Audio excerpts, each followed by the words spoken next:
Surprise! It's Two Chicks, One Book Plug Tuesday. We're dropping in early to shine a little spotlight on a book you should absolutely know about. Today we're giving some well-deserved love to an author who deserves a spot on your shelf. You know the drill. Fangirling, chaos, and probably a fictional crush or two. Let's get plot twisty!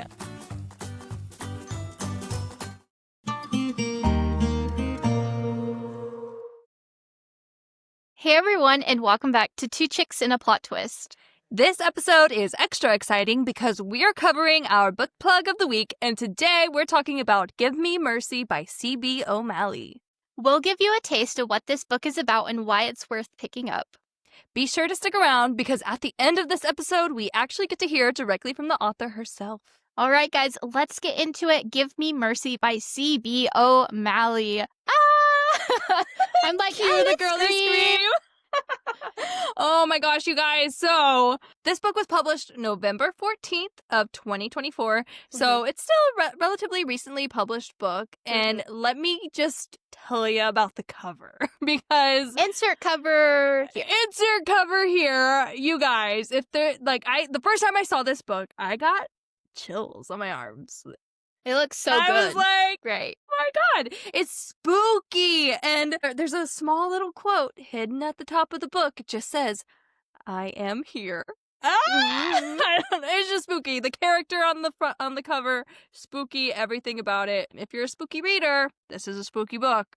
So pick it up. Perfect for you. Yes! And this episode's going to air around Halloween. So this is like the perfect time to pick up this one. So I'm excited. Let's go ahead and get into it. So let's talk really quickly about the book itself. We'll give you a quick little summary here. Mercy's life is a battlefield of relentless anxiety, a deafening inner critic, failed relationships, and crippling doubt that spirals her life out of control.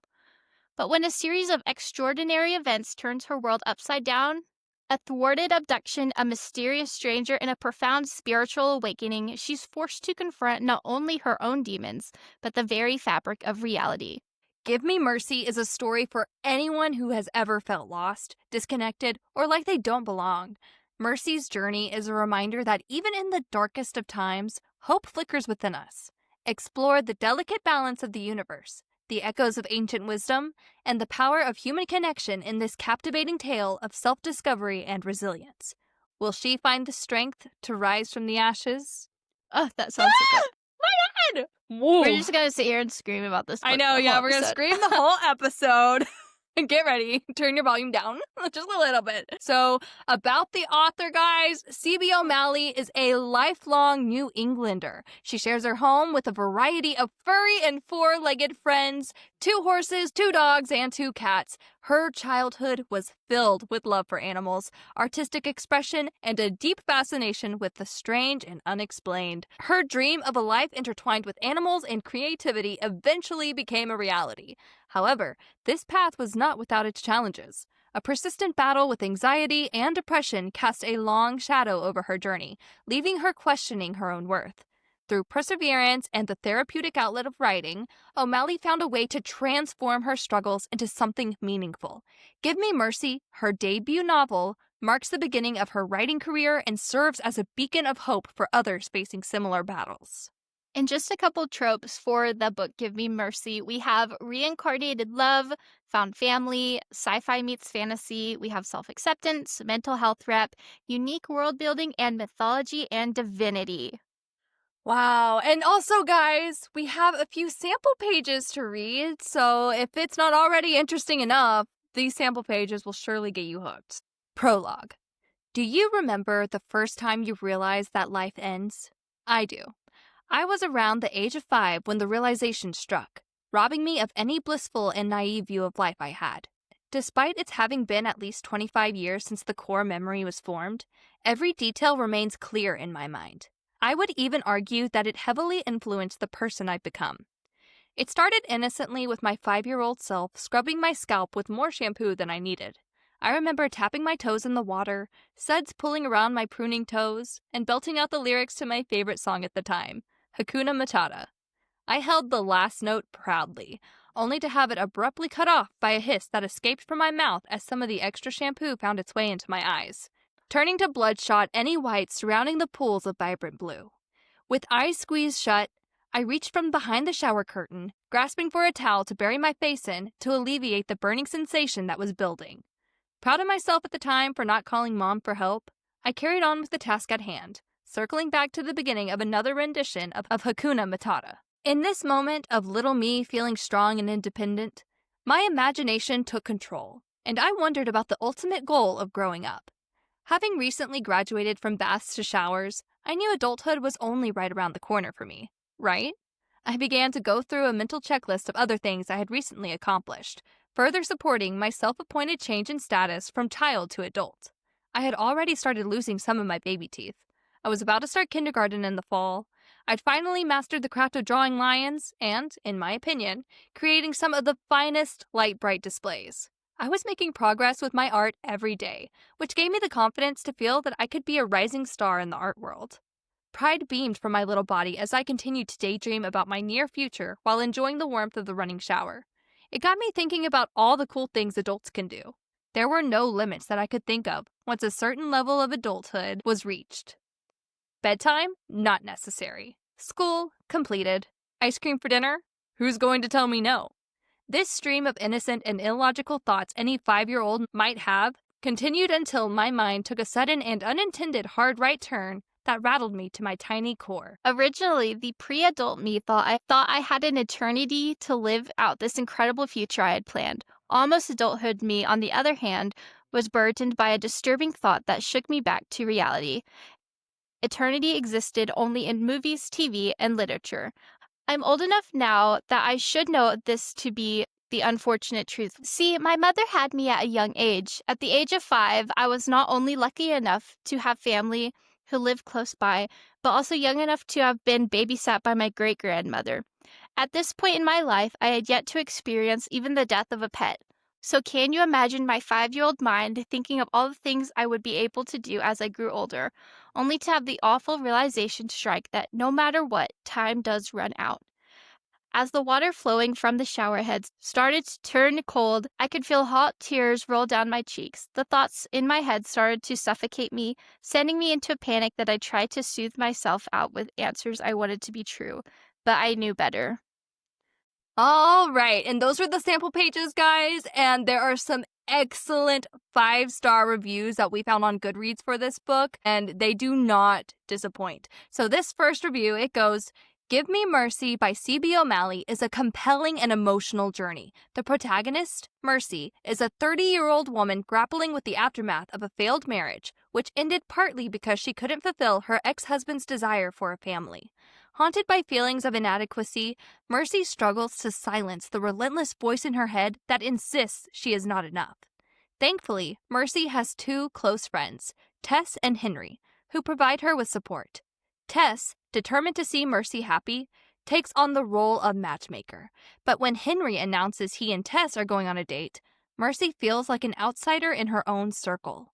Overwhelmed, she begins to see herself as a burden, with her inner critic growing louder and more ruthless. Things take a surprising turn when Mercy comes to consciousness and sees Aiden and Orthus around. Though it's not an abduction, the encounter pushes her to confront her deepest fears. Can Mercy open up to Aiden about her struggles? And what happens when she finally decides to choose herself over her doubts? This thought-provoking novel sheds light on the destructive power of negative self-talk and the importance of self-acceptance. The author's writing is engaging and accessible, making it easy to connect with Mercy's journey. I especially admired the depth of Mercy's character and found her story both relatable and inspiring. If you're looking for a book that explores resilience and self-discovery, this one is a must-read. That sounded so good. Oh my gosh. So we have just a second one pulled here, and this one goes, Here we go. A new epic is introduced, one that is destined to become a classic. If you're like me and love great paranormal/sci-fi quests that includes romance and everything else that comes with a valiant quest, you're going to love this book. It's got it all. A leading man that's to die for, otherworldly hijinks, animal familiars, villains, and intrigue galore and simmering sexual tension. No wonder it could fit all in one book. Can't wait for the next one in this series. Have no clue where the story will go, but it's for sure to be a fun ride if this one's any indication. Wow. And So did good. we and did we mention, guys, that this book is a International Impact Book Awards winner? There are so many good things to say about this book, and it's definitely worth picking up and reading. And we were lucky enough to grab some voice notes from the author herself, so get ready to listen in. What inspired you to write your book? Was there a specific moment or personal story that sparked the idea? Give Me Mercy was really born out of some of the hardest chapters of my own life. I've struggled with depression, anxiety, perfectionism, that feeling of not being enough for as long as I can remember. And there were times where it felt like the weight of that inner critic, that voice, was absolutely crushing. So writing became the way I processed those feelings. But I didn't want to just capture the darkness within my writing. I wanted to explore what happens when you actually face it.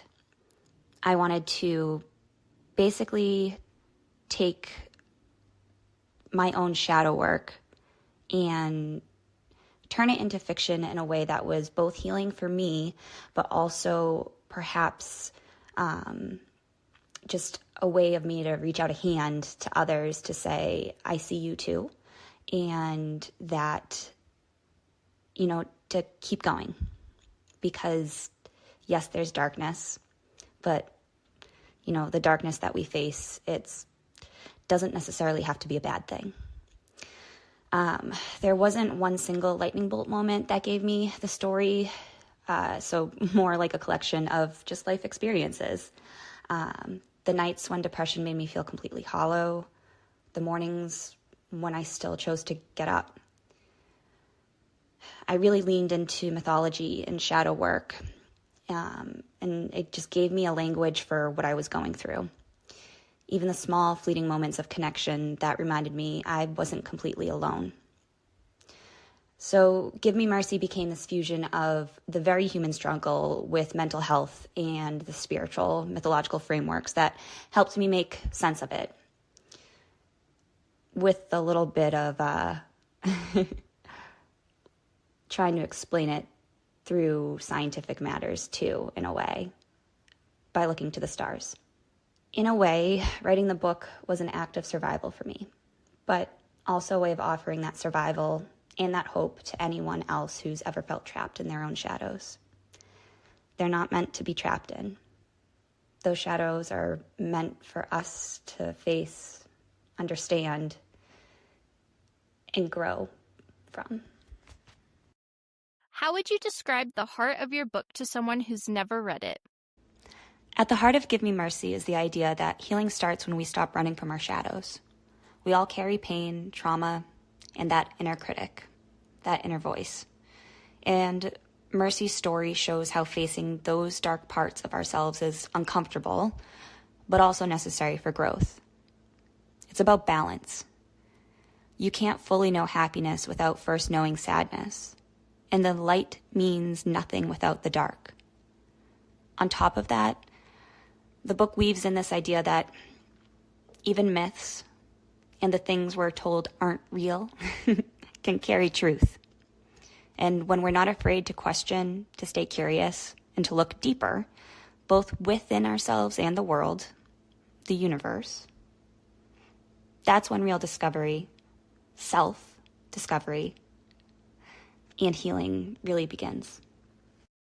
What's a theme in your book that you hope readers really feel or walk away thinking about? One of the biggest themes in Give Me Mercy that I hope really lands with readers is the idea of embracing your shadows instead of running from them. We live in a culture that's so focused on fixing ourselves or pretending the darkness doesn't exist. But the truth is, our pain, our imperfections, our hardest moments are part of what makes us whole. Through Mercy's journey, I wanted to show how powerful it can be to sit with those parts of ourselves, as hard as it is, to listen to them, and even to learn from them. Yeah, it's uncomfortable, but it's also where transformation begins. And I really want Mercy to be the character that helps people understand that and can kind of hold their hand through the healing process and that journey. So if there's one thing I'd love people to walk away with, it's that their shadows don't make them broken. They make them human. And within that, there's so much room for healing, balance, and even hope. What makes your book stand out from others in your genre? What makes Give Me Mercy stand out is really the way it mixes everything together. On the surface, it's a science fiction fantasy with some strong paranormal elements, romance, and suspense. But instead of sending you to another galaxy or realm, it's rooted in something very human: mental health, trauma, and healing. From there, it opens into myth, reincarnation, and this bigger sense of cosmic order. I wanted to write something that makes readers believe there's still magic in the universe, that there even is magic in the universe, that maybe the things we've been told are just myths could actually hold some truth. And I've always been fascinated by how science and spirituality don't have to cancel each other out. They can exist side by side, almost like two different ways of looking at the same mystery. So yes, it's fiction. I would argue dark fiction. But it's also about what happens when our personal battles collide with the paranormal and the mythic. And that's what sets it apart for me. I want people to walk away feeling like, even if it's a stretch, what they're reading could hold some truth in it. Which character or scene was the hardest to write and why? The scene that was the hardest for me to write would probably be the scene where Mercy has a back and forth with her inner voice, which I can't say much more to that without giving too much away. But it definitely was the hardest part to write, just because I was trying to convey that anxious, stressful energy that comes with that back and forth, debate and argument that you could have with yourself in your head, that I've had with myself on the daily, sometimes in my head. It was difficult to, it's easy to have those conversations with yourself in your head, but then to translate it onto page and into words, to really try to get that feeling across, those emotions across, that was definitely the hardest part. And to try to make it all make sense, and to try to make it clear the difference between the two warring voices that make up Mercy as a whole. When can readers expect your next book? What can you tell us about it? So readers can expect the next book in this series, hopefully sometime next year in the fall. I'm working on continuing Mercy's story now, and I'm just really excited to see where her story takes me next. The first book is definitely about facing the shadows and facing the things that, you don't want to face. And the next book is going to be about embracing them and finding power within them. So I truly can't wait to see Mercy, her growth as the series continues. All right, guys, that was everything that C.B. O'Malley has sent to us. And let's go ahead and talk about where you can pick up Give Me Mercy. So you can get it. Author's website is cbomalley.com. You can also purchase this one on Amazon. Yes, and you can also follow Chelsea on her social media, which she can be found on Instagram at cbomalley_author. We will also be inserting all of her social media links and where you can buy the book below in the show notes. All right, guys, that wraps up our dive into Give Me Mercy by Chelsea O'Malley. A huge thank you to Chelsea for sharing this story with us. We are so grateful you trusted us to help introduce Give Me Mercy to new readers. And it's been such a joy getting to step into this world that you created. We also wanted to thank her for sending in those voice notes. It added such a special layer into today's episode. If you haven't picked up Give Me Mercy yet, now is the perfect time. Thanks for listening to Two Chicks and a Plot Twist, and we'll be back Thursday with another episode. Bye!